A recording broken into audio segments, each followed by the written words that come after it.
মোৰ কোনো জাতি নাই, মোৰ কোনো ধৰ্ম নাই। এৰা সঁচাকৈ তেওঁৰ কোনো জাতি নাছিল, কোনো ধৰ্ম নাছিল, তেওঁ আছিল মুক্ত।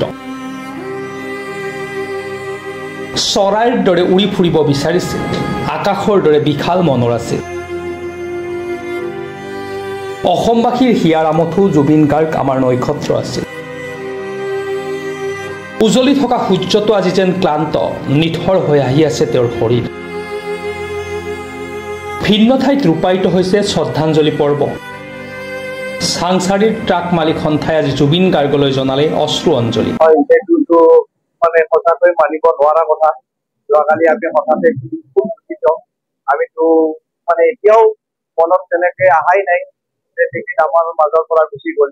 কিন্তু যি নহওক, যিহেতু সত্য সেইটো আমি মানি ল'ব লাগিব। সেইটো তেওঁ আমাৰ মনত চিৰদিন জীয়াই থাকিব। আজি দেখিছো যে চাংচাৰী ট্ৰাক মালিক সন্থাৰ লগতে কৰ্মচাৰীবৃন্দই নিজৰ বাহন বিলাক আজি স্তব্ধ কৰি দিছে আচলতে। কি কাৰণে আচলতে, কিয় চবৰে মনতে জুবিন গাৰ্গ এনেকে সাজ বহি আছিলে?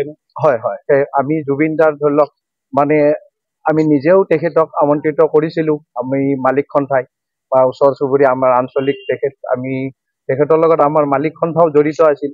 আৰু তেখেত ইমান মৰমীয়াল আছিল যে আচলতে তেওঁ ঢুকুৱা শুনি আমি মানে কাম কৰিব নিজে অসুস্থ হৈ গৈছো। আচলতে আমাৰ এতিয়া এনেকুৱা হৈছে যে আজি আমাৰ যদি গাড়ীখিনি বন্ধ হৈ গৈছে, আমাৰ মনত কোনো মানে দুখ মানে তেখেতৰ ওপৰত এতিয়াতো আপোনাৰ সংবাদ, কিন্তু ইমান দুখৰ সংবাদ ক'বলগীয়া ভাষাই নাই।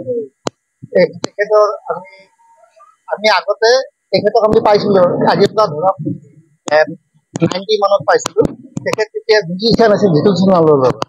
আৰু সেই দিনটো আৰু আজিৰ দিনটো, আজি এতিয়া তেওঁ এটা এষ্টাব্লিছ গায়ক হিচাপে প্ৰতিষ্ঠা হৈছে। আৰু সেই গায়কজন তেখেত জুবিন গাৰ্গ আমাৰ অন্তত সদায় সোমাই আছে। সৰুতে লোকে পালো। আৰু আমি এটা মিউজিক বেণ্ড এটা আছিল, আমি তেখেতক আমি শ্ৰদ্ধা কৰি তেতিয়াৰ পৰা আমি ষ্টাৰ্ট কৰি আহিছো। আজি ইয়াত এটা দুঃসংবাদ, অসমবাসীৰ অপূৰণীয় ক্ষতি তেখেতৰ। গতিকে তেখেত য'তে থাকে শান্তিত থাকক, আমাক আশীৰ্বাদ দিয়ক, আৰু আমাৰ মৰম চেনেহ সদায় জুবিন গাৰ্গলৈ থাকি যাব। এইখিনি news desk report, Pratah time digital. অসমৰ সংবাদ জগতখনৰ বাবে এক সুখৰ খবৰ।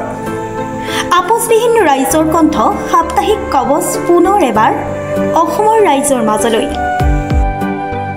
স্বত্বাধিকাৰী প্ৰণীতা কলিতাৰ দ্বাৰা প্ৰকাশিত আৰু আপোচবিহীন একাংশ নপুৰণি অভিজ্ঞতাপুষ্ট সাংবাদিকৰ দ্বাৰা প্ৰচাৰিত তথা eco printing press, Guwahati, Katabari, গড়চুকত মুদ্ৰিত সাপ্তাহিক কবচ এতিয়া অসমৰ বিভিন্ন প্ৰান্তত উপলব্ধ।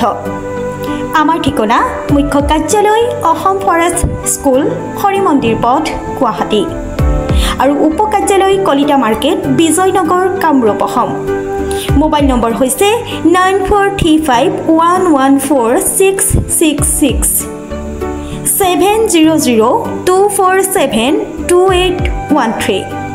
আমাৰ ইমেইল আইডি হৈছে kobos2025@gmail.com।